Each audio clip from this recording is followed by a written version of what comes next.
met, of all places, in front of Gristedes some freakishly cold winter's day. I had on several unflattering layers of wool. He slipped on the ice with his grocery bags full. I rescued some Fruit Loops he'd dropped by the curb, and he made some remark that my smile was superb. I thought that was sweet, and I started to go when he said, "Hey, what you doing tomorrow? Because I'll be here at the corner of Bleecker and Mercer tomorrow at 7. If you want to meet up, I'll be waiting right here, and in case there are two fellas waiting for you, my name's John." He waved and then he was gone.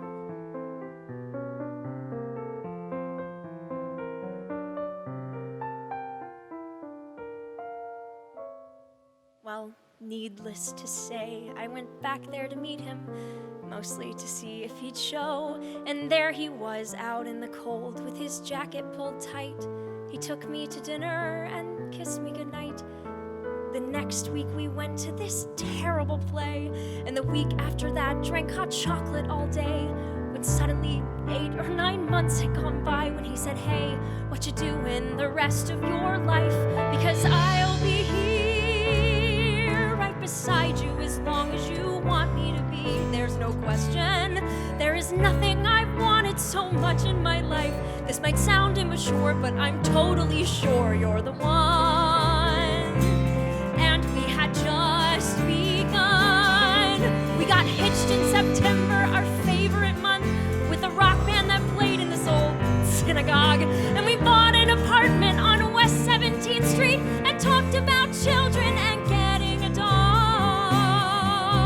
Our first anniversary came in a flash, and we promised to take the day off.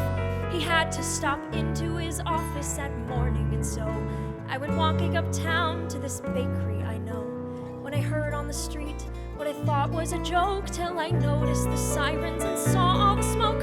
So I'm running back home with this feeling of dread, to the voicemail he left with the last words he said.